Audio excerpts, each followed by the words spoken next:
நம பார்வதி பதகே ஹரஹர மகாதேவா. தென்னாடுடைய சிவனே போற்றி, எந்நாட்டவர்க்கும் இறைவா போற்றி.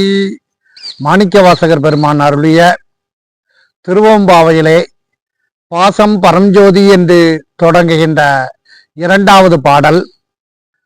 இப்பாடலை மாணிக்கவாசகர் பெருமான் நீராடச் செல்வதற்காக பெண்கள் எல்லோரும் வீடு வீடாக சென்று வீட்டில் உள்ள படுத்திருக்கின்ற அந்த பெண்களை எழுப்பி அவர்களையும் அழைத்து கொண்டு நீராடச் செல்வதாக பாடலை அமைத்திருக்கிறார்.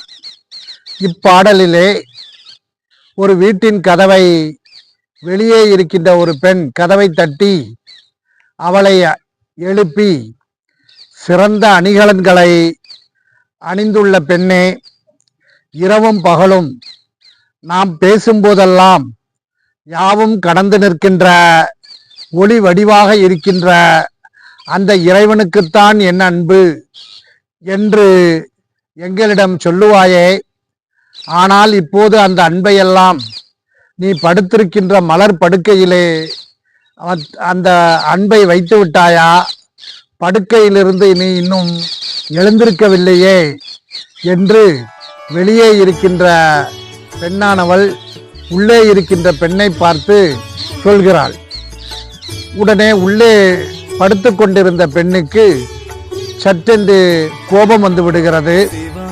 அவள் பேசுகிறாள், சிறந்த அணிகலன்களை நான் மட்டுமா அணிந்திருக்கிறேன்? நீங்களும் தானே அணிந்திருக்கிறீர்கள். தோழிகளே, சீச்சி, நீங்கள் பேசிய வார்த்தைகள் எல்லாம் கொஞ்சமா? எவ்வளவு வார்த்தைகள் பேசினீர்கள். நாம் விளையாடி ஏசிக்கொள்ளும் இடம் இதுவா என்று சற்று ஒரு பொய் கோபத்துடன் அந்த உள்ளே இருக்கின்ற பெண்ணானவள் பேசுவதாக மாணிக்கவாசகர் இந்த பாடலை அற்புதமாக அமைத்திருக்கிறார்.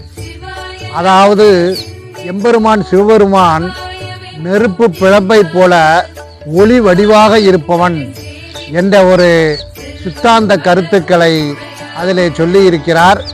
மாணிக்கவாசகர் திருவடிகளே சரணம்.